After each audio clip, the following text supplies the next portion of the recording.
कामनाहङ्कारयोः जजाय जयकुमारः कश्चन साधकः सः परोपकारशीलः तस्य अनुष्ठानक्रमं व्यवहारं च जनाः बहुधा प्रशंसन्ति स्म। कदाचित् कश्चन भक्तः तदीयम् आश्रमम् आगतवान्।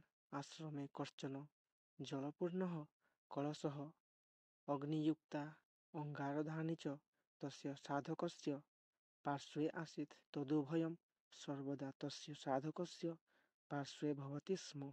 एतत् किमर्थम् इति तेन भक्तेन न ज्ञातम्।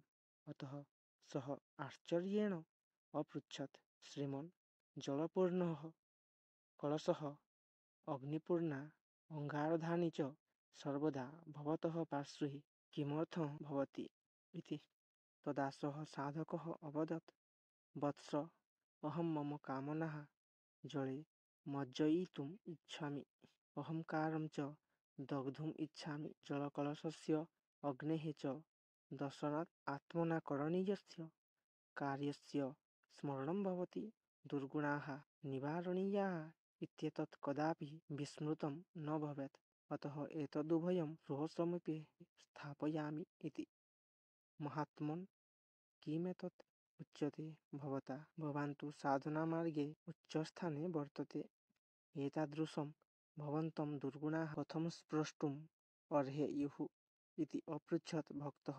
भः, भ्रान्तिः भवतः।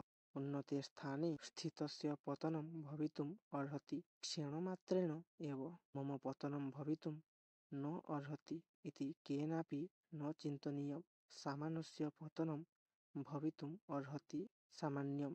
उन्नते स्थाने स्थितस्य पतनस्य परिणामः भवितुम् अर्हति घोरः।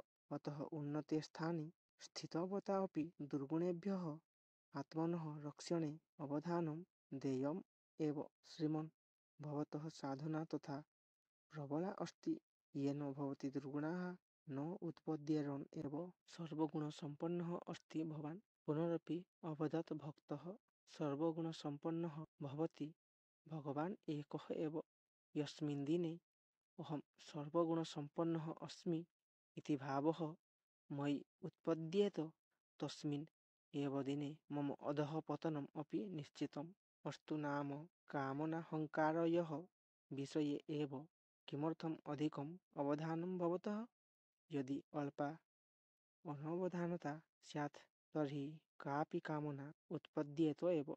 अनवधानतायां सत्याम् अहङ्कारः जन्म प्राप्य महतीं वृद्धिं प्राप्नुयात्। दुर्गुणेषु अनयः निग्रहः निवारणं च भवति महते क्लेशाय।